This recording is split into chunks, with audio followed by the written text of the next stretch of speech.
I grew up in San Antonio, Texas, on the northwest side with my two older sisters, my mom and my dad.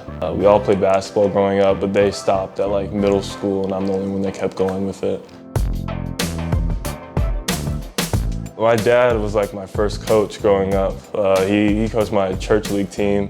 He would take me to courts outside all the time when I was a kid. Yeah, he really harped on basketball for me from a young age, and really saw that I took an interest in it and I was good at it.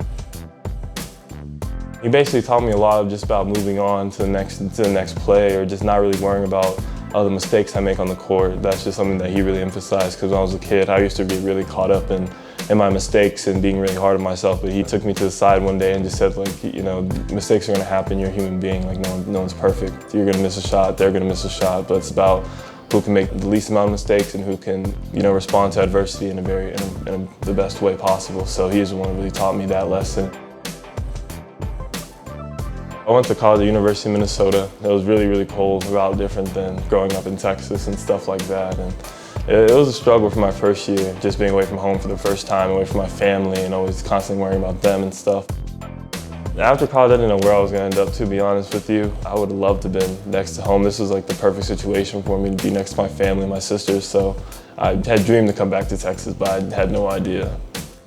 After I graduated from Minnesota in 2019, I went to Summer League with the Timberwolves, and I played for Iowa for 2 seasons, one full season and one in the bubble. And then last season I got traded to Austin in the middle of the season. I was very fortunate to end up back home, right down the street. It was really cool to get that call from my agent and be able to tell my parents and see how the big smiles on their faces when they knew that I was going to be right down the street and they'll be able to come watch me play again. Growing up, I was a Spurs fan. My mom was a huge Tim Duncan fan, because they're from the same island in St. Croix. We'd go to a couple games here and there. We watched the 2007 NBA Finals Game 4 at the AT&T Center.